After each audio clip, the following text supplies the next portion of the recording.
Assalamualaikum warahmatullahi wabarakatuh. Innal hamdalillah assalatu wassalamu ala khairi rasulillah sayyidina Muhammad ibn Abdullah wa ala alihi wa sahbihi wa mawala la hawla wa la quwata illa billah ma ba'du. Pemirsa yang dirahmati Allah, muslimin muslimat, kita masih bersama pada serial ulama-ulama salafus soleh. Saat ini insyaallah kita akan sampaikan tentang ulama tabi'in yang terkemuka, yaitu Tawus bin Kaysan. Pada episode yang pertama disampaikan tentang imam dan pembesar qurra. Pada episode kedua terkait dengan Tawus bin Kaysan ini, kita akan bahas tentang bagaimana beliau memiliki satu nilai keberkahan, bahwa 1 dinar bisa menjadi emas seberat 30 bighal. Hadirin yang dirahmati Allah Subhanahu wa taala. Pada satu waktu ada seorang ayah yang memiliki 4 orang putra. Namun ayah tersebut dalam keadaan sakit, sehingga salah seorang dari anaknya menyampaikan bahwa jika engkau merawat ayahanda kita, maka engkau tidak akan mendapatkan warisan. Maksudnya ini ingin mengetahui, ingin menguji sejauh mana apa kewajiban dari seorang anak kepada orang tuanya untuk mau mengurus sampai mereka benar-benar sebagai orang tua yang mendapat perhatian maksimal dari putranya. Namun bahkan salah seorang putranya yang 4 itu menyampaikan, biar saja kami tidak akan mendapatkan warisan sedikit pun, tapi tetap saya akan mengurus ayahanda sampai akhir hayatnya. Maka tidak berapa lama ayahnya pun berpulang ke rahmatullah. Pada satu waktu salah seorang dari anaknya yang senantiasa mengurus ayahnya itu bermimpi bahwa dia didatangi oleh banyak orang, seolah-olah mengurumuni putranya tersebut. Dan mereka menyampaikan kepada putranya tersebut, wahai putra dari Tawus bin Kaysan,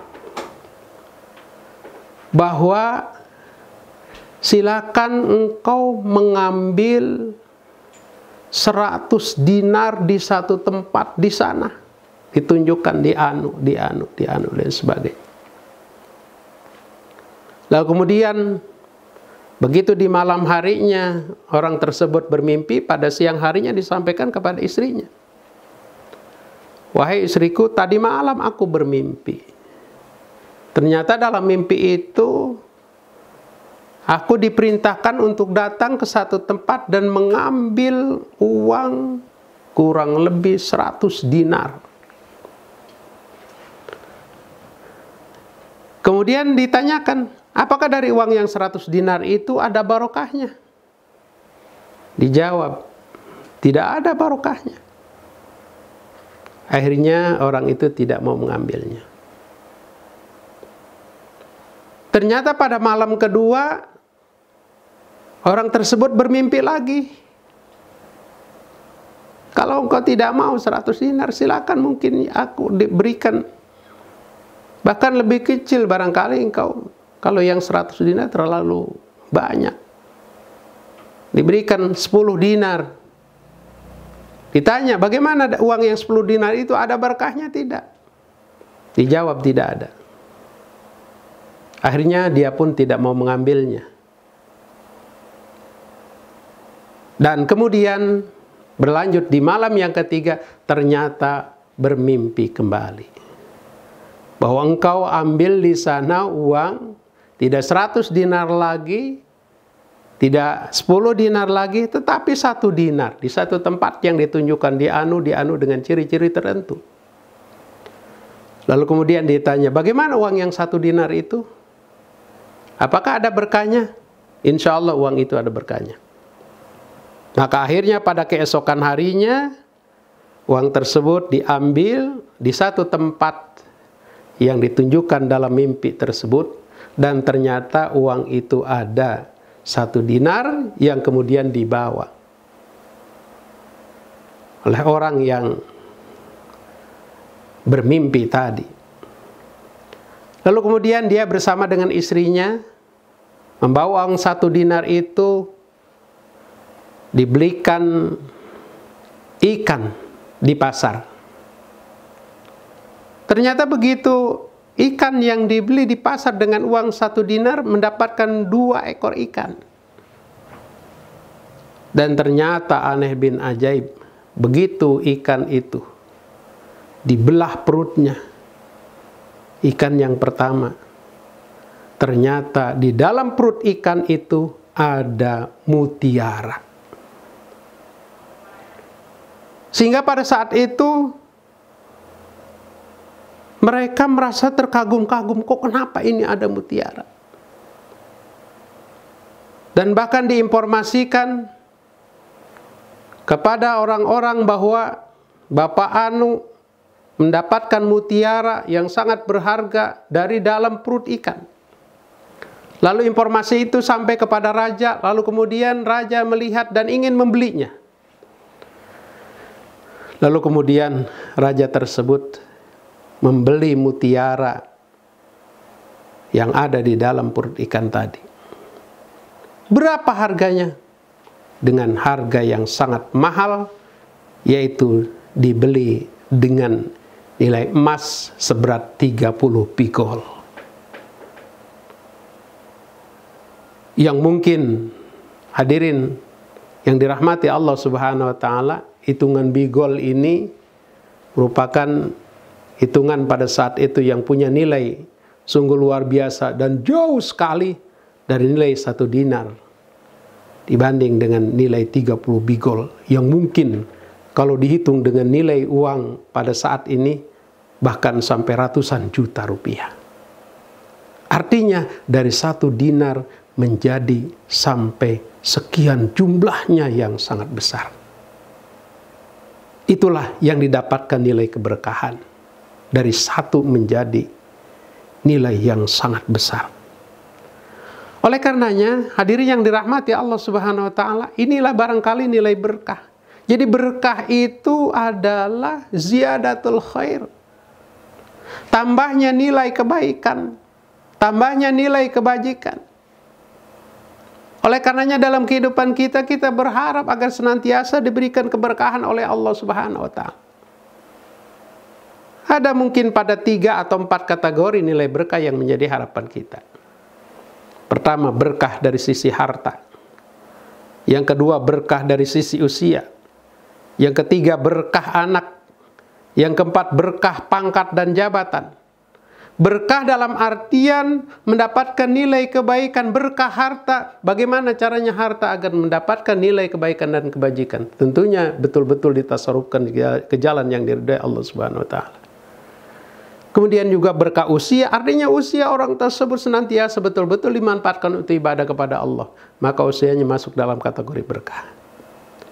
Berkah anak dalam artian anaknya selalu melaksanakan ibadah kepada Allah Subhanahu wa taala. Menjadi anak yang senantiasa memberikan ketenangan dalam jiwa para orang tua mereka.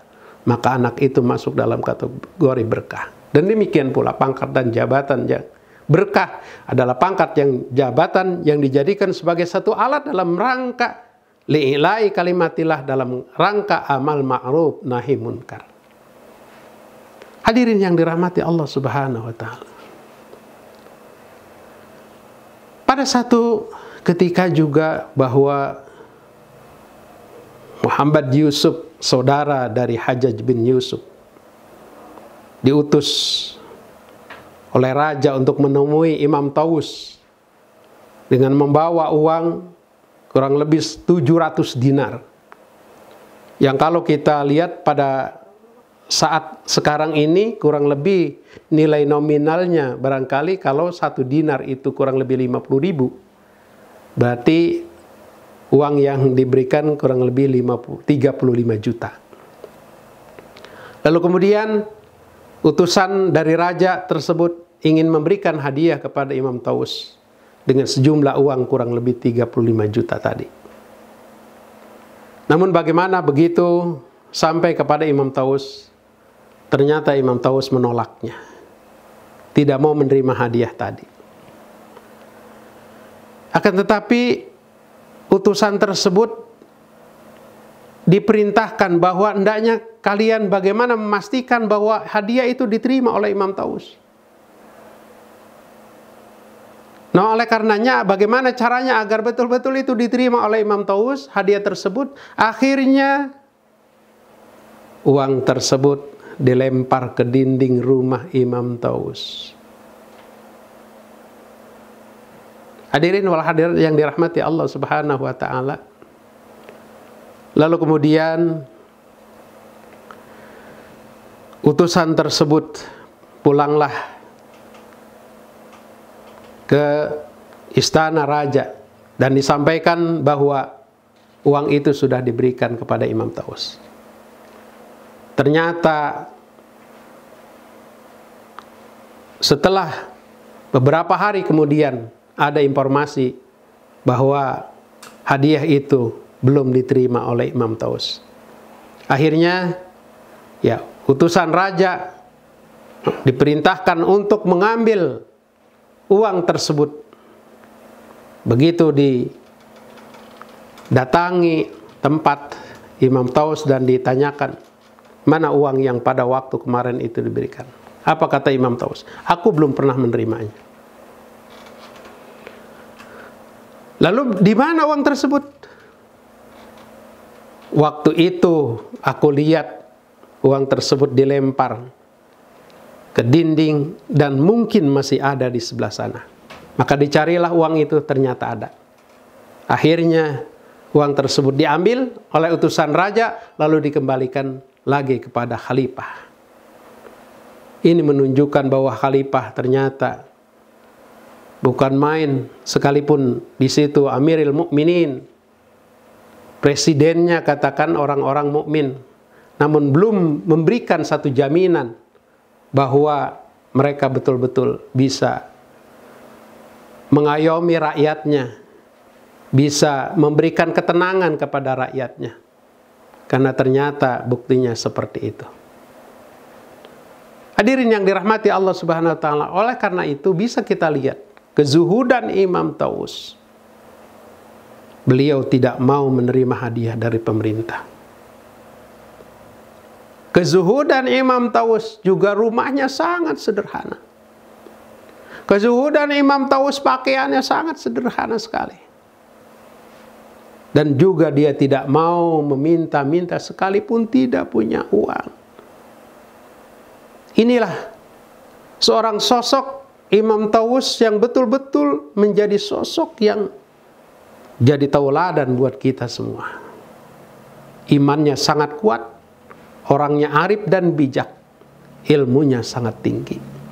Betul-betul beliau menjadi suri tauladan di zamannya. Hadirin yang dirahmati Allah Subhanahu wa Ta'ala. Ibnu Uyainah menyampaikan, ada 3 orang yang selalu menjauhi penguasa, menjauhi pemerintah. Yang pertama adalah Abu Dzar Al-Ghifari pada masanya, Imam Taus bin Kaisan pada masanya, dan Sufyan Ats-Tsauri pada masanya. Mereka bertiga adalah orang yang tidak mau mendekati pemerintah dan bahkan mereka selalu menjauh. Kenapa? Karena bila pemerintah memberikan hadiah kepada mereka tersebut, dikhawatirkan para imam-imam yang dalam agamanya tidak bisa bersikap adil dalam memberikan keputusan, baik hal yang berkaitan dengan agama maupun lainnya. Itulah yang mungkin menjadi kekhawatiran mereka. Karenanya mudah-mudahan apa yang disampaikan terkait dengan Imam Taus ini bisa memberikan inspirasi buat kita, agar senantiasa kita betul-betul menjadi orang yang jujur, orang yang betul-betul istiqomah, dan orang yang tidak mudah tergoyah oleh hadiah, oleh apapun, dalam rangka li'ila'i kalimatillah, dalam rangka menegakkan syiar agama yang kita cintai. Barangkali itu yang bisa disampaikan, kurang lebihnya mohon maaf. Assalamualaikum warahmatullahi wabarakatuh.